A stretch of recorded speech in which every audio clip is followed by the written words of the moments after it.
नमस्कार दोस्तो, मी धर्मेंद्र फुलझेले।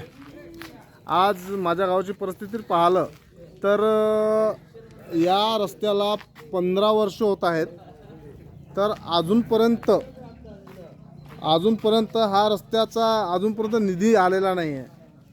तर मी काय म्हणतो, आमच्या सरपंच साहेबाला सांगू इच्छितो की हा रस्त्याला निधी फक्त जास्त नाही आहे,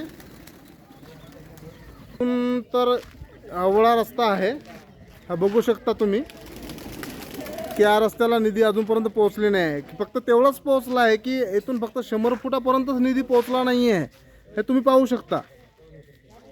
आणि तुम्ही थोडंसं मला मदत करा आणि त्या सरपंच साहेबाला सांगू इच्छिता की तुम्ही थोडंसं या रस्त्याचं काम लवकरात लवकर करावं, असं माझी एक विनंती आहे।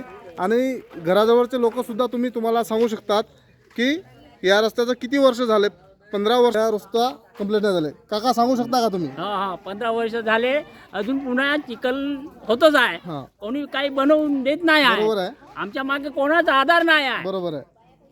तर या घराजवळच्या लोकांची अशी एक इच्छा आहे की हा रस्त्याला अजूनपर्यंत की एवढा रस्ता आहे, इथून जवळपास 2 मीटर आणि इथून 100 मीटर एवढ्या रस्त्याला अजूनपर्यंत निधी मिळाली नाही का? धन्यवाद। लवकरात लवकर हे काम कंप्लीट करावं, हे माझी विनंती आहे।